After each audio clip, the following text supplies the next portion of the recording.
인도 불교의 사상과 역사 22번째 강의입니다. 지난 시간에 이어서 초기 불교의 해학, 지혜, 해학에 대해서 이제 오늘 마무리하는 말씀을 드릴 텐데요. 지난 시간에 사성제 얘기를 드렸었죠. 그리고 사성제에 대한 자각이 불교에서 이제 얘기하는 그런 지혜를 얻는 것이다라고 얘기할 수가 있는데, 사성제를 자각하기 위한 수행은 삼법인에 대한 자각부터 시작된다. 다시 말해서 사성제 중에 고성제, 고제에 대한 자각부터 시작된다 라고 얘기할 수 있습니다. 그리고 이 고제에 대한 자각은 사념처 수행, 그러니까 신수신법, 그러니까 몸과 신, 느낌과 수, 심, 마음과 법, 나를 이루고 있는 구성요소, 이 모든 것들이 다 실체가 없다는, 그리고 고통이라는, 그런 자각에서부터 이제 자각이 깊어질 경우에 이 고성제에 대한 자각이 되고, 고성제가 이제 자각되면서 동시에 집멸도, 사성제가 다 자각된다라고 얘기를 하기도 하고, 혹은 이 단계적으로 고집멸도가 차례차례 자각이 된다라고 얘기를 하기도 합니다. 그런데 또 이렇게 삼법인 사성제에 대한 자각을 위한 수행 이전에 제가 전에 얘기했듯이 자비관과 부정관의 수행이 선행을 해야지 된다라고 얘기를 드렸었죠. 자비관과 부정관. 그래서 지금도 남방불교 혹은 티베트 불교에서는 이제 자비관, 부정관 수행이 예비 수행으로 아주 필수적인 과정으로 이제 그렇게 권유가 된다라고 말씀드릴 수가 있는데요. 남방불교, 남방상자부죠. 남방상자부 같은 경우는 일단 자비관의 경우에는 보통 요새 이제 유행하는 윗바사나 수행, 윗바사나 수행은 사념처 수행을 현대적으로 여러 가지 방법을 통해서 현대화시킨 개선한 수행이다라고 얘기할 수가 있는데요. 윗바사나 수행 들어가기 전에 자비관을 시키죠. 자비관 수행을. 그래서 이 자비관 수행은 철저하게 분별을 통한 수행이다. 그러니까 마음속에 내가 편안하기를, 내 주변 사람이 편안하기를 점점점 확장시켜서 온 우주의 생명체가 천신이건 동물이건 지옥중생이건 다 편안하고 행복하기를 바라는 그런 마음을 자꾸 되풀이해서 품는 거죠. 이게 자비관 수행인데 그 수행을 이제 한참 시키죠. 그 다음에 이제 윗바사나를 들어가죠. 또 이 남방불교, 남방상자부 불교의 이 부정관 수행은 이제 어떻게 하냐 하면은 시체를, 그러니까 출가한 스님들께 시체를 보게 한다는 얘기를 합니다. 시체를. 그래서 이 묘지든지 이런 데 가서, 혹은 이제 매장할 때, 그때 시체의 모습을 이제 직접 관찰하게 하고, 최근에는 시체를 잘 못 보기 때문에, 의과대 학생들이 해부 실습하는 이제 그런 어떤 실험실에 같이 들어가서 스님들께서 이제 죽은 사람을 이제 해부 실습하는 이제 그 모습을 관찰하면서 이 부정관 수행의 이제 대용 수행으로 이제 사용한다 이렇게 얘기를 합니다. 그리고 지금도 이 남방상자부 불교에 가면은 여러분 아마 TV를 통해서 가끔 보셨겠지만은 이 수행 도량 앞에 이 큰 전시 진해장이 있죠. 쇼윈도가 있는데 그 쇼윈도 안에는 이제 해골, 사람의 해골이 들어가 있죠. 그러니까 전신 해골이 이렇게 들어가 있는데 그 앞에는 작은 사진이 붙어 있습니다. 사진이. 그러니까 그 사람의 생전의 모습을 이제 담은 사진을 갖다 앞에 붙여놓고 그 사람이 이제 돌아가신 다음에 그것을 다 이 살을 제거한 다음에 뼈만 남겨서 이제 전시를 하는 거죠. 그래서 이 윗바사나 수행 들어가기 전에 항상 내 몸도 반드시 앞으로 수십 년 있다가는 저렇게 이제 죽은 다음에 백골만 남은 이제 그런 모습이 된다는 그런 자각을 철저히 하게끔 이제 하는 수행을 항상 요새도 하고 있죠. 그리고 티베트 불교 같은 경우도 먼저 말씀드렸듯이 이 자비관 수행은 이 전생의 모든 생명체가 다 나의 어머니였다 하는 생각을 마찬가지 분별을 통해서 생각을 자꾸 하는 거죠. 그 생명체를 볼 때마다 지렁이건 바퀴벌레건 언젠가 한 번쯤은 수억 업 전에라도 나의 어머니로서 목숨 바쳐가면서 나를 도와준 적이 있다 하는 그런 이제 생각을 하는 거죠. 그래서 그 은혜를 갖기 위해서 내가 기필코 성불을 하고야 말겠다. 부처님이 돼서 저 불쌍한 중생을 다 제도하겠다라고 소원을 품는 거죠. 이제 그런 수행이 바로 자비관 수행이고요. 또 하나가 티베트 불교에서는 자타상환법이라는 수행이 있습니다. 자타. 그러니까 나와 남을 바꿔보기. 그래서 항상 상대방 입장에서 이제 생각하는 겁니다. 그래서 이제 예를 들어서 우리가 짐승을 볼 경우에도 내 입장에서 짐승을 보는 게 아니고 짐승의 입장이 돼가지고 얼마나 고통스러울까라는 생각을 자꾸 떠올리는 거죠. 이것도 역시 분별을 통한 수행이죠. 예를 들면은 지금 아마 이 장소에, 이 자리에, 혹은 여러분 지금 방에, TV 시청하시는 방에 그 쥐가 한 마리 들어온다면은 아마 화들짝 놀랄 거예요. 아마 여자분들은 비명을 지르고 막 의자 위에 또 올라가고 어린애 같은 경우는 이럴 텐데 사실은 그렇게 놀래는 우리보다 더 놀래는 게 바로 쥐죠. 쥐는 자기 목숨이 왔다 갔다 해요. 사람한테 발각될 경우에는. 그래서 실제는 이제 바퀴벌레도 마찬가지죠. 그러니까 이제 밤에 방에 들어갔다가 불을 켰더니 바퀴 한 마리가 확 이제 도망가면서 장롱 밑에 들어갈 때 우리가 참 놀라죠. 징그럽고 해서. 근데 더 놀라는 것은 사실은 바퀴벌레죠. 바퀴벌레는 일순간에, 그죠? 어떤 벽을 던진다든지 해서 책을 던진다든지 해서 우리가 잡아버릴 경우에는, 그죠? 목숨이 끝나게 되죠. 그래서 그런 식으로 그 생명체의 입장에서 자꾸 이제 전망하는, 이제 그것이 바로 자타 상환법입니다. 그래서 그 수행 끝나고 나서 그 다음에 이 정해쌍수, 그러니까 불교의 명상과 지혜를 개발하는 수행에 들어가게 하죠. 또 티베트 불교의 부정과는 내 몸이 더럽다, 죽은 다음의 모습을 자꾸 생각해서 세속 욕심을 이제 버리는 그런 수행인데, 티베트는 제가 강의 도중에 전에도 말씀드렸지만은 이제 그 수행을 아주 철저하죠. 그래서 이 사람 해골에다가 이제 밥을 담아 먹기도 하고, 아니면은 사람 뼈를 만든 염줄 굴리면서 항상 죽은 다음에 내 뼈도 이렇게 이제 날 것이다 라는, 나도 내 몸도 이렇게 뼈로 변해서 하얀 뼈로 변해가지고 누군가의 염주가 돼서 이제 그럴 수도 있다는 생각을 자꾸 하게 하죠. 이게 이제 부정관 수행이죠. 그래서 이 부정관과 자비관 하고 나서 그 다음에 사실 이제 이 삼법인에 의해서 이 사념체 수행을 하죠. 그래서 사념체에 의해서 고성제, 일체가 다 고통이구나 하는 사실을 자각하고 나면은 그때 고진멸도 사성제에 대한 자각이 이루어지게 되죠. 그러면서 그 사성제에 대한 자각이 깊어질 때 이제 그때 불교에서 얘기하는 지적인 깨달음이 열린다 이렇게 얘기를 합니다. 그런데 이 사성제에 대한 자각은 이제 자각하는 방식도 역시 두 가지가 있는데, 하나가 분별을 통한 자각이고요. 그러니까 생각을 자꾸 해가지고 이제 이 모든 삶이 다 고통이구나 하는 이제 그런 자각을 하는 것도 중요하고, 뭐 그런 수행도 당연히 해야 됩니다. 또 하나가 이제 실제 우리가 흔히 얘기하는 그런 호흡에 집중해서 가만히 내 몸과 마음에서 일어나는 현상을 가만히 관찰하는 그런 보통 얘기하는 수행을 통한 자각이죠.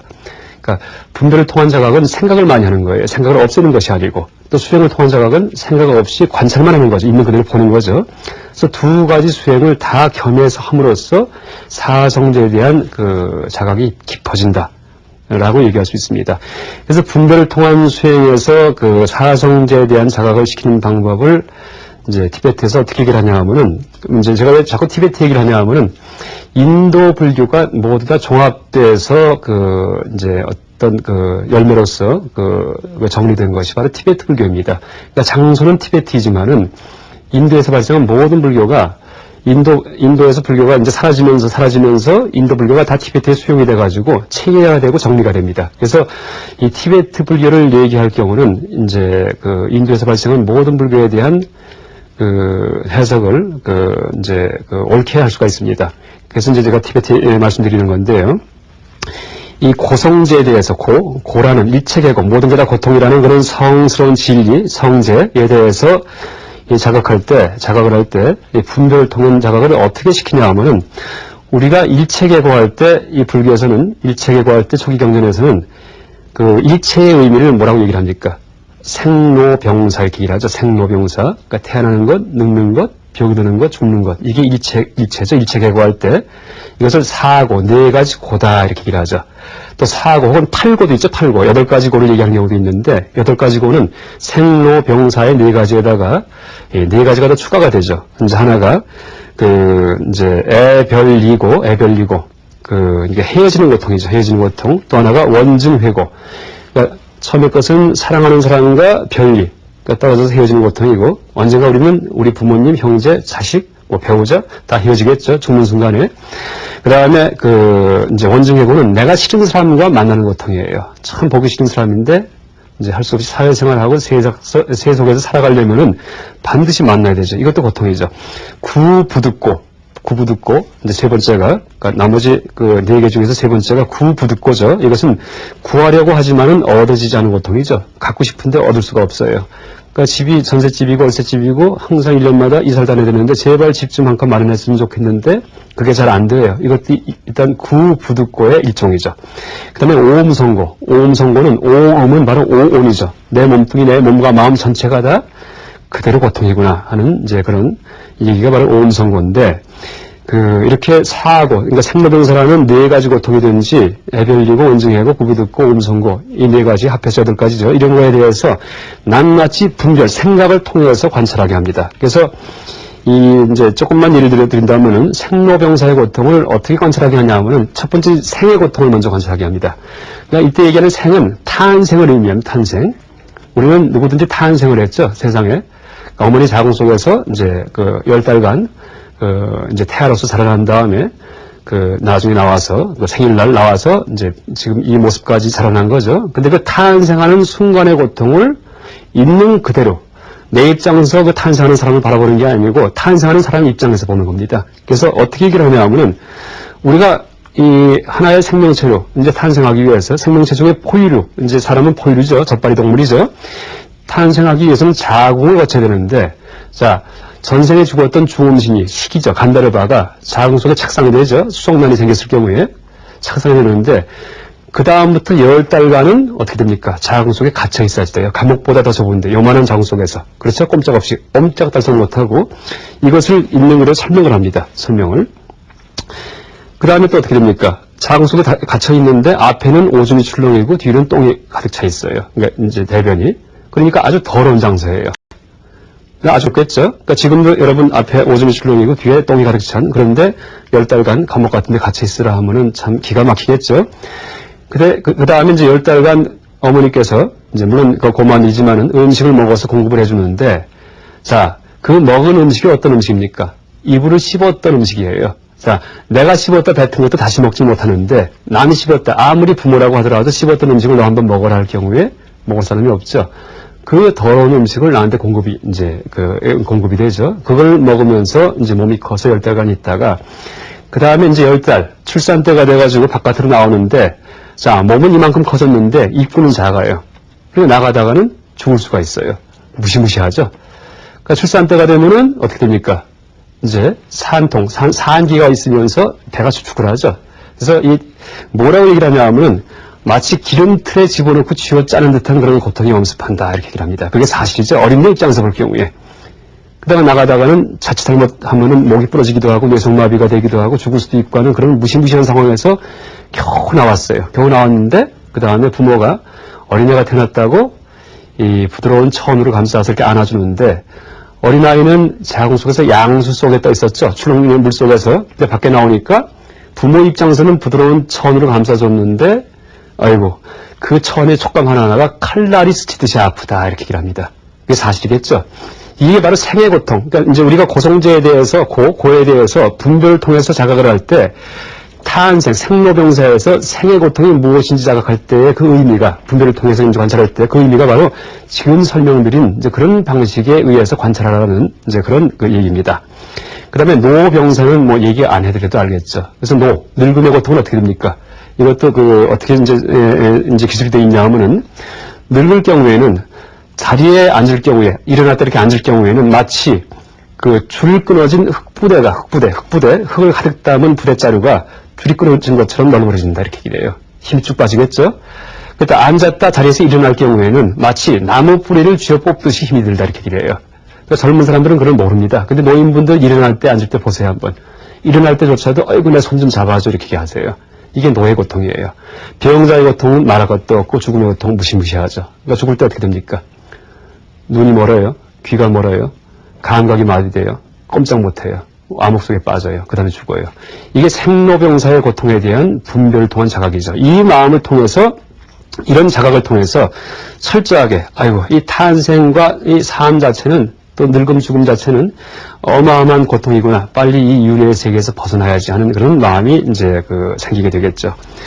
그래서 고진멸도, 이 사제에 대한 관찰도 보통 윗바사나 수행하듯이 찰나찰나 발생하던 제 법에 대해서 관찰하면서 모든 게 무상하게 흘러가니까 또 무아이기 때문에 고이구나 하고 자각할 수도 있고요. 또 하나가 생각을 통해서 머리 굴려가면서 이게 자각할 수도 있고요. 어쨌든 그 두 가지 방식이 다 사제에 대한 그 관찰에 쓰일 수 있다라고 얘기할 수 있습니다. 이제 이런 사제, 뭐 사성제, 그 삼법인, 이제 이런 관찰이 바로 초기 불교의 해약인데, 그래서 결국 얻게 되는 것은 이제 여러 가지 이제 부처님의 가르침 중에 그 지혜에 대한 어떤 내용을 우리가 터득하고 파악하게 되죠. 그래서 여러분 아마 불교에서 무아설 할 때, 이제 불교의 특징을 얘기하려 할 경우에는, 불교의 특징은 다른 종교와 다른 점은 무아를 얘기하는 점이다, 무아. 그러니까 자아가 없다는 얘기를 합니다, 불교에서는요. 이제 삼법인에서 제법무아라는 말이 나오긴 했었지만은, 인도 내의 모든 종교가 다 해탈을 추구합니다. 인도 내의 모든 종교가, 대부분의 종교가 다 다리꼬고 앉아 명상해요. 인도 내의 대부분의 종교가 다 인과응보를 얘기해요. 다 윤회를 얘기하고. 그러니까 그런 것들, 인과응보, 윤회, 그 다음에 업을 얘기합니다. 업을 갖다가 자업자득이든지 업을 얘기하는데, 업과 인과응보, 윤회, 해탈, 좌선수행, 이것이 불교의 특징은 아닙니다. 그러니까 물론 지금 현대사회에서 이슬람이든지 기독교 문명권과는 전혀 다른 이제 그런 수행이긴 하지만은, 인도 내에서는 부처님 당시도 마찬가지고 현대도 마찬가지고 힌두교도 다 해탈, 그 다음에 윤회, 업, 인과응보, 그 다음에 좌선 수행, 이걸 다 얘기합니다. 다 실제 수행을 하고요. 그런데 불교와 인도 내의 다른 종교의 차이점은 불교에서만 유독 무아를 얘기한다는 점입니다. 자아가 없다. 그러니까 인도 내의 다른 모든 종교는 다 아트만, 자아가 있다. 그 자아를 발견하자라면서 이제 수행을 합니다. 그럼 도대체 무아의 의미가 뭐냐 할 때, 무아의 의미가 보통 오온무아 이렇게 얘기하죠. 오온무아설. 오온은 이제 5가지 쌓임이다.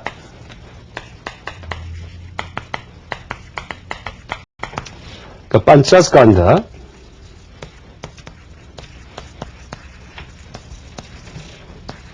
스칸다는 쌓임, 더미, 그러니까 집단을 쌓아놓은 거 이런 의미입니다. 그래서 이 판자는 이제 펜타 할 때 5이죠. 펜타곤 할 때 오의 의미이고, 스칸다는 온다고 이제 번역이 되는데, 물론 이 한문 번역을 할 때, 한문으로 이 오온을 번역할 때, 오온이라고 번역한 분은 바로 현장 스님입니다. 현장 스님.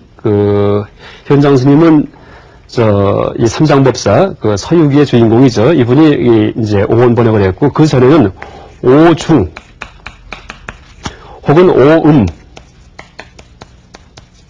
그늘음자 가지고요. 이렇게 번역도 됐습니다. 어쨌든 우리가 나라고 생각할 만한 그런 5가지가 바로 오온이다라고 얘기할 수 있습니다. 나라고 생각할 만한. 우리가 보통 내가 무엇을 했다 할 경우에 이렇게 가르치죠. 나를 가리키는데, 가리킬 때 이때는 내 몸을 가리는 거죠. 근데 오온 중에서 바로 이건 색본인데, 루박, 이 색자는 물질 혹은 형상이라고 번역이 될 수 있습니다. 이 내 몸뚱이의 형상이 나다 이렇게 생각하는 거죠, 보통. 아니면 어떤 사람은 몸은 내가 아니야, 몸이 아니고 마음이 나야. 그러니까 보통 유행가에서 가는 세월 잡을 수가 없지만은 그 노래가 있죠. 내 마음은 영원하게 할 때, 그때 그 마음이 나야 할 때 그 마음은 불교에서는 식이다. 오온설에서는 식. 비즈냐나 라고 얘기를 합니다. 그 다음에 오온은 이거 이외에도 수, 그 다음에 상, 행, 이런 것들이 우리가 자라고 착각하기 쉬운 것들이다 이렇게 얘기를 하죠. 그래서 이 색, 수, 상, 행식이 바로 오온이죠. 오온. 그래서 수는 베다나, 상은 삼주냐 혹은 상갸, 행은 쌈스카라,